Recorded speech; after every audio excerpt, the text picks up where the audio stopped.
একবার যারা ডেঙ্গু আক্রান্ত হয়েছেন এবার ডেঙ্গু হলে তারা বেশি ঝুঁকিতে থাকবেন। এছাড়াও শিশু, বৃদ্ধ এবং জটিল রোগে আক্রান্তদের মৃত্যু ঝুঁকিও বেশি। তাই তাদের জন্য পৃথক হাসপাতাল করার পরামর্শ চিকিৎসকদের।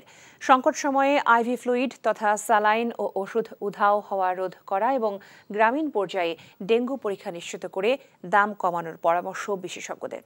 ডেঙ্গু সতর্কতা নিয়ে হাসান মাহমুদের ধারাবাহিকের আজ দেখুন দ্বিতীয় পর্ব।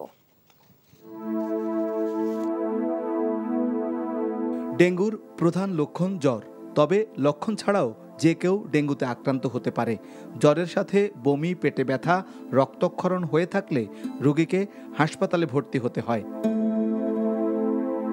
কিন্তু ডেঙ্গুর তৃতীয় ও চতুর্থ ধরনে লিভার, কিডনি, মস্তিষ্ক ক্ষতিগ্রস্ত হতে পারে, যার জন্য প্রয়োজন হয়ে থাকে আইসিইউর।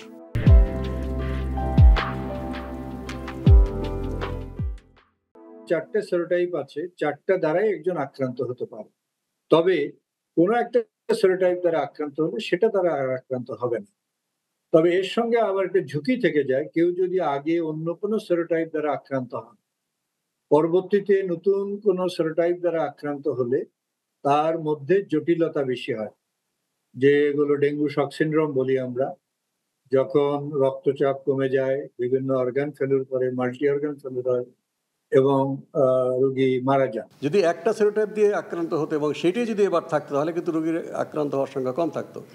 দুটো যেহেতু আছে এবং নতুন সেরোটাইপও আসতে পারে, যারা একটা সেরোটাইপ দিয়ে আক্রান্ত হয়েছে আরেকটা দিয়ে আক্রান্ত হবে, ফলে তাদের অবস্থা গুরুতর হবে। যিনি ডেঙ্গু শনাক্ত হয়েছেন কিন্তু তার ঝুঁকিপূর্ণ বয়সটা বেশি, অথবা শিশু, কিংবা তিনি গর্ভবতী নারী, কিংবা অন্য কোনো রোগে ভুগছেন দীর্ঘদিন ধরে, যেমন ডায়াবেটিস, উচ্চ রক্তচাপ, কিডনির সমস্যা, ক্যান্সারের রোগী, তার জন্য একটা হাসপাতাল দরকার।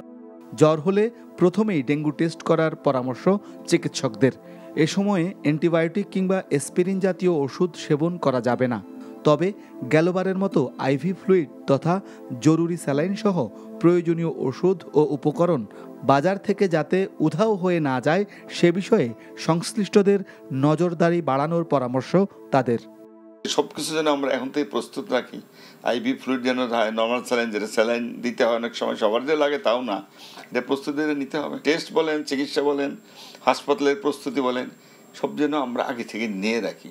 শুরু হলে তাড়াহুড়ো করতে গিয়ে তখন অনেক কিছু উল্টাপাল্টা হয়ে যায় আর কি। আগে তো বলতাম বড় বড় শহরে হয়, সিটি কর্পোরেশনের কাজ, এখন তো সারা দেশে ছড়ায় গেছে, উপজেলা গ্রামেও তো ছড়ায় গেছে। ডেঙ্গু রোগীদের মধ্যে হেমোরেজিক ডেঙ্গু আক্রান্তরাই বেশি ঝুঁকিতে। জ্বর ভালো হয়ে গেছে, কিন্তু এরপরেও হঠাৎ করেই বেশি মারাত্মক হয়ে যেতে পারে রোগীর অবস্থা। তাই ডেঙ্গু রোগীদের ক্ষেত্রে রক্ত পরীক্ষা যেমন জরুরি, তেমনি জরুরি সার্বক্ষণিক তার উপর নজর রাখা। Hasan Mahmud, NTV news, Dhaka.